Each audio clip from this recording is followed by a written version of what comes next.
Me llamo Antonio Herrera Lozano, tengo 78 años y llevo 54 años casado con Isabel. 54 años suenan a toda una vida y lo son, pero no porque hayan sido fáciles. Ahora mismo estamos sentados en el comedor de nuestra casa aquí en Almería, la misma casa donde crecieron nuestros 3 hijos, y después de tantos años he decidido contar algo que guardamos en silencio durante décadas, los errores que casi nos rompen, cuando la gente nos ve juntos en el mercado o caminando despacio junto al mar, siempre dicen lo mismo: qué pareja tan bonita, qué ejemplo. Y yo solo asiento, porque sí, nos amamos, pero nadie imagina cuántas veces estuvimos a punto de dejarlo todo. Nadie ve las cicatrices que dejó el camino.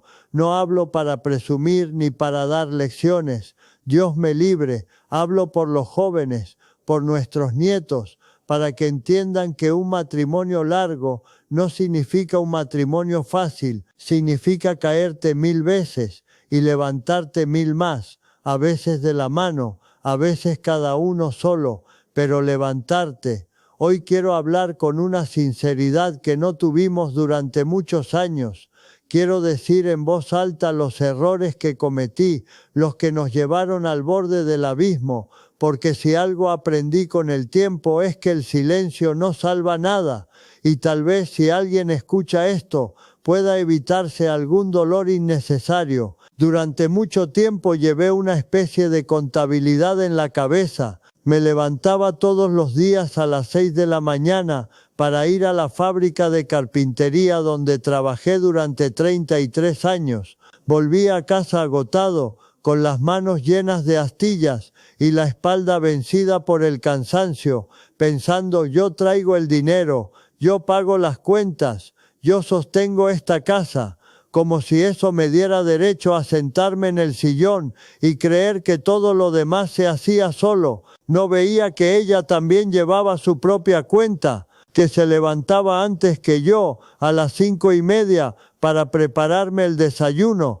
que llevaba a los niños al colegio, limpiaba la casa, cocinaba, lavaba la ropa a mano durante años hasta que pudimos comprar una lavadora, que cuidó de mi madre cuando enfermó de diabetes, que por las tardes, después de recoger a los niños, trabajaba varias horas más en una tienda para ayudar. Yo llegaba y me sentaba a leer el periódico, y ella me miraba, agotada, con una rabia silenciosa que nunca me dijo, pero que hoy entiendo. Pensaba que yo creía que estar en casa no era trabajo, que todo era fácil, y yo fui un necio, un ciego. Creí que mi trabajo era el único real, el único que importaba porque dejaba un sueldo a fin de mes. Todo lo demás era invisible para mí. No veía que mientras yo contaba dinero, ella sostenía la familia. Las noches sin dormir cuando los niños tenían fiebre, los cumpleaños recordados, las comidas organizadas, los uniformes remendados, cada detalle, cada sacrificio, cada renuncia silenciosa, y tardé muchos años, demasiados en darme cuenta.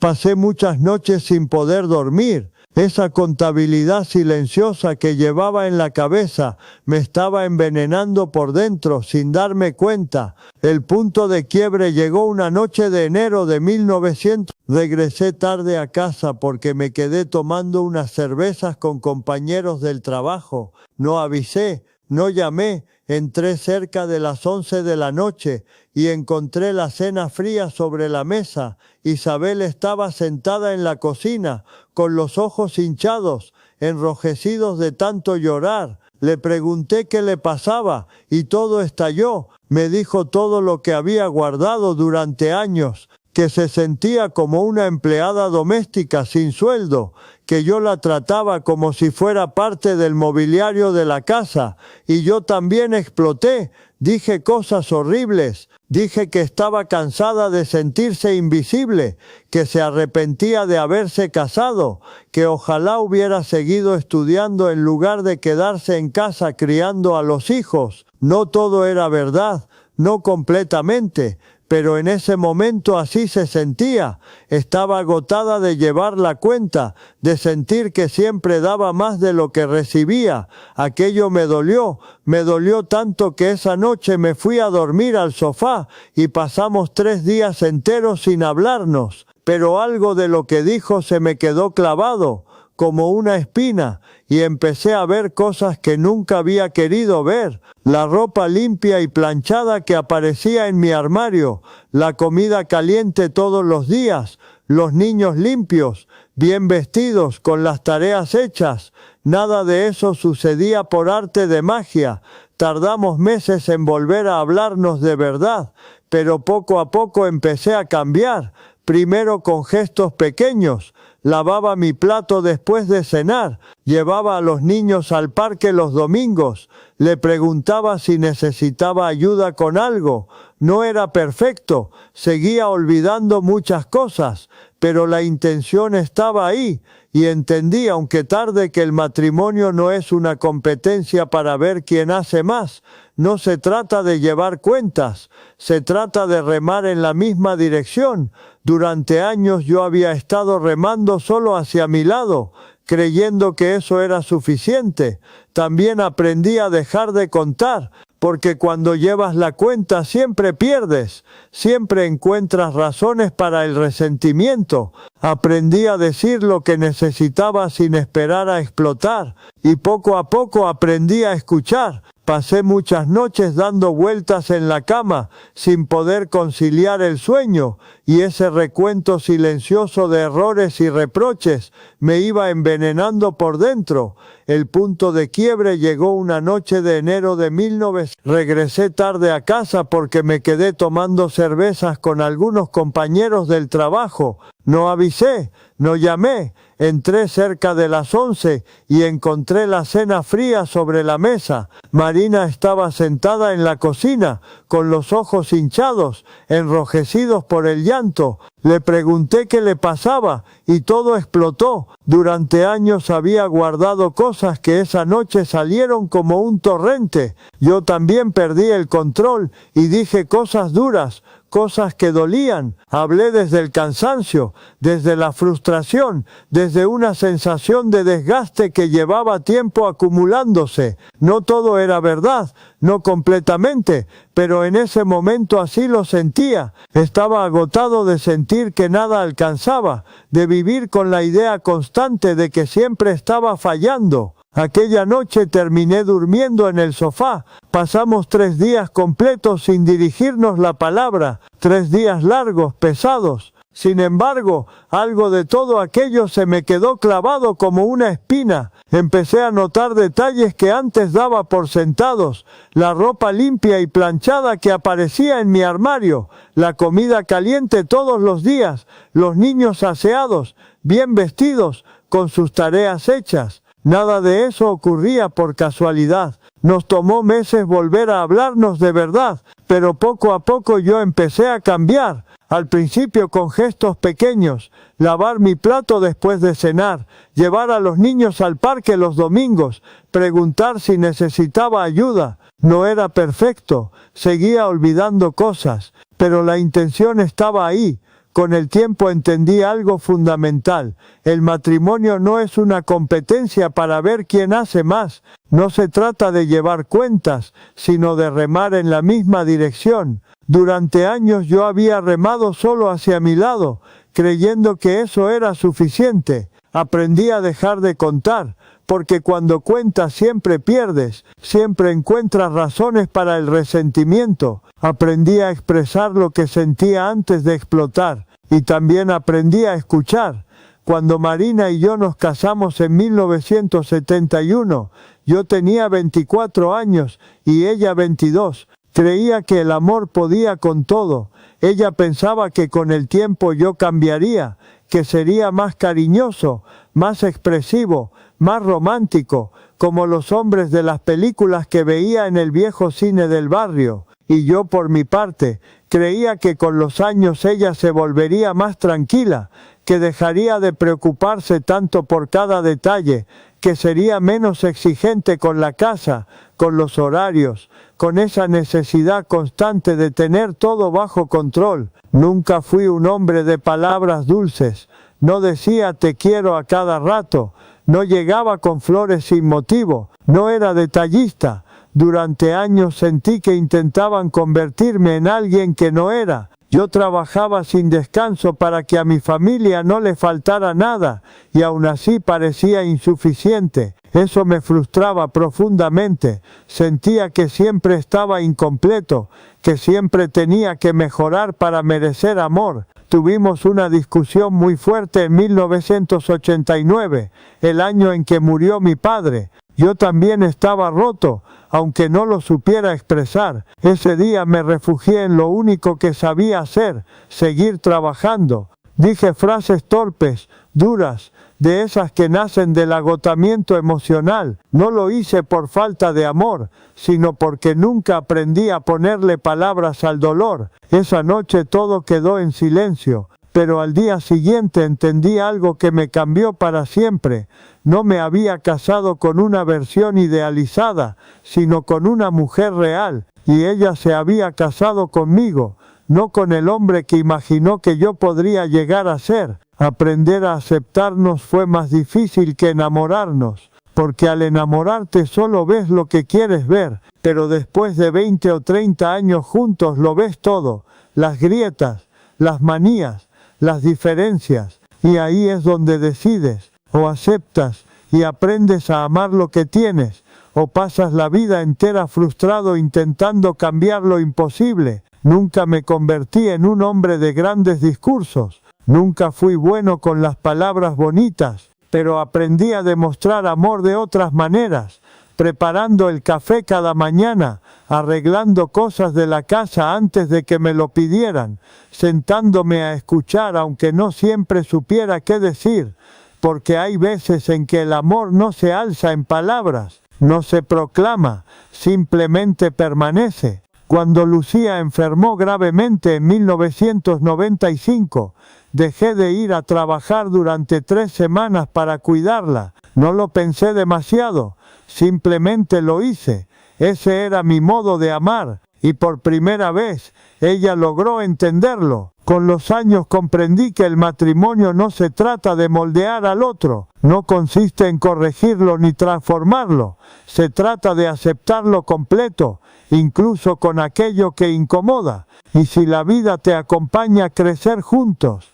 Pero crecer no significa dejar de ser quien eres, sino aprender a suavizar las aristas más duras sin perder tu esencia. Desde fuera la gente decía que éramos una pareja tranquila, estable, pero no era armonía lo que había entre nosotros, era silencio, un silencio espeso, de esos que se tragan las palabras hasta que se pudren por dentro. Yo venía de un hogar donde los problemas no se hablaban. Mi madre aguantó toda su vida sin levantar la voz. Mi padre decidía y nadie cuestionaba. Eso era lo normal. Así aprendí que lo correcto era callar. Pensaba que los hombres no se quejan, no dudan, no muestran grietas, simplemente siguen adelante. Los hombres de mi generación no hablábamos de emociones, no decíamos si algo nos dolía, si teníamos miedo o si nos sentíamos inseguros. Apretábamos los dientes y continuábamos. Por eso cada vez que Lucía hacía algo que me incomodaba, yo optaba por el silencio, guardaba, acumulaba, y el problema es que todo lo que se acumula termina saliendo, y casi nunca sale bien, sale en una frase cruel, en un portazo, en días enteros sin mirarse. Durante los primeros 15 años de matrimonio, quedamos atrapados en ese ciclo, semanas de aparente calma seguidas de explosiones enormes, por asuntos que con distancia eran insignificantes. Recuerdo una vez, debió ser en el 86 o quizá en el 87, que pasamos 2 semanas completas sin hablarnos. Vivíamos bajo el mismo techo, dormíamos en la misma cama, pero no cruzábamos una sola palabra. Todo empezó porque compré un televisor nuevo sin consultarlo. Gasté los ahorros que teníamos reservados para las vacaciones de verano. Ella se sintió traicionada. no por el televisor en sí, sino porque tomé una decisión importante sin contar con ella, pero no lo dijo, se tragó el enojo, empezó a responder con frases cortas, a hacer las cosas de mala gana, esperando que yo entendiera.